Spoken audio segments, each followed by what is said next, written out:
Yeah, like Derek says here, I think 5 hours is the perfect stream length. 4 hours seems short. See, I disagree. I think 4-ish is the perfect stream length. That's me.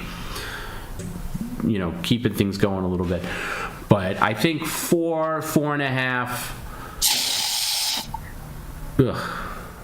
Did you get it at least? Yeah. The Francis Project.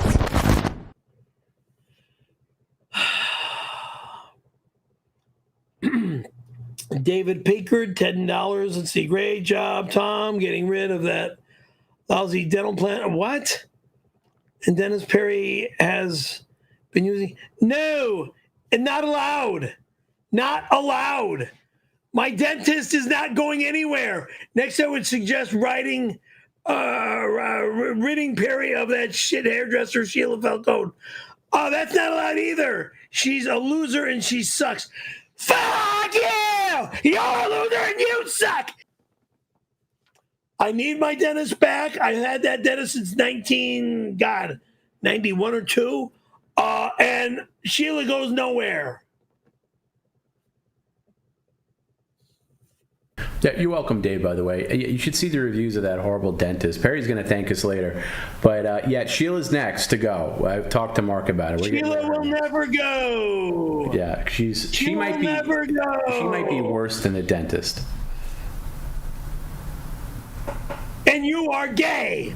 Goodbye. We're done. No, we're not. No, I had a mission to get rid of the mechanic, the dentist, and the hairdresser. I got 2 gone, now 1 to go. So...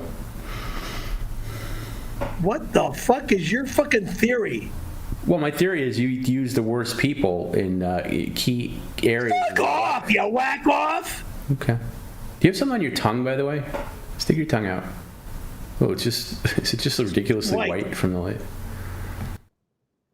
My God. Ever since I was 2 or 3 years old, our housekeeper had a daughter. That was my friend. And if I remember correctly, her name was either Kathy or Candy. The housekeeper's name was Claire. Then moved out of Palatine, Illinois. Park Ridge, no, not Palatine, stupid Park Ridge. Park Ridge to Barrington. Had girlfriends in first grade, failed first grade. Second grade, then we moved to Arlington Heights. I had a neighbor down the block named Sherry. Loved her like crazy. Moved to California. Went back to Chicago to visit John and my dad. And also visited with Sherry a little bit. Let's see. Then, that was in 1976 in Palm Springs. And in Palm Springs, I had, my God, 7th, 8th, 9th, all through high school, girlfriends.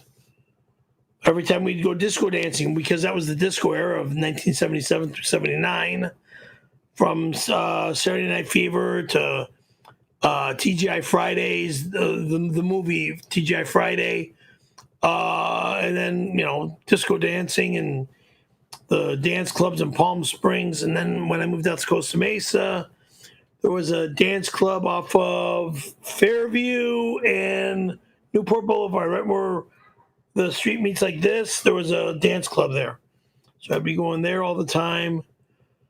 And then coming back to the Valley, TGI Fridays, the Red Onion. Kind of missed the Red Onion. And then when they shut down the Red Onion, it's like, now what?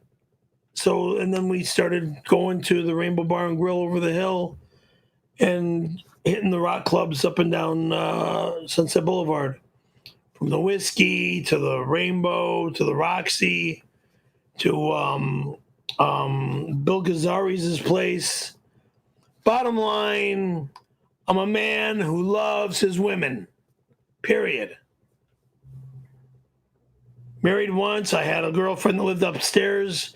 She left town for 6 months, then moves behind the fire station and walks over here and starts yelling at me through the open sliding glass door. And who was that? Linda. And Linda got back in my life for another 6. And this is love of my life. $5. Perry loves I'll marry you in a you. heartbeat. People need to stop calling them gay. He tried to grope me in a Motel 6 when I was in high school until I told him to stop. Yeah. Okay. I was making out with you. You were making out with me. We almost had sex. Okay, that's when I knew when you escaped the night until you said to stop. You got up, ran out of the apartment or hotel room, I mean, and then I saw Until you she escaped the night? Yeah, she So ran down to her girlfriend's car that was waiting downstairs. Okay. So you're basically making it clear that you were trying to. We were making out, but I really didn't want to, but it was getting stronger and stronger. And she told you to stop? And she didn't tell me to stop. She just got up and escaped.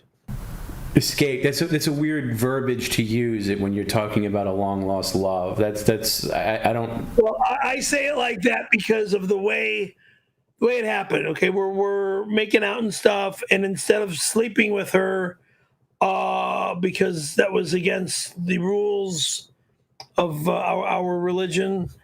So she escaped. I never talked to a buddy and I'm like, hey, how was that date you had the other night? Oh, it was good. She came by for a little bit and then she escaped.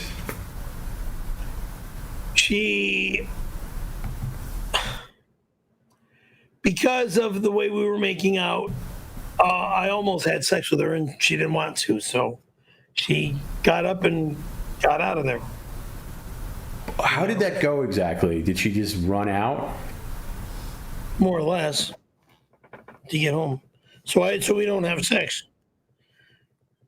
Okay, I mean that's kind of a key part of the story, and this is a woman that you want to claim is your wife or future wife. I would rather claim to have her as a wife than any other woman that I know.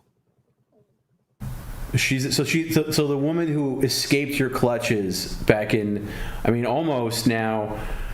We're talking 28 years ago, right? No, 38 years ago. 38 years, yeah. 38 years ago, for Christ's sake, the woman that escaped is the number one contender right now in your roster. Wow, that's saying something. Yeah, it means that I love her and care for her. Did you ever hear from her after she escaped? We spoke the next day, yeah, before I left back home. Escape is not a good, phrase to use. She left. Okay, she got up and left.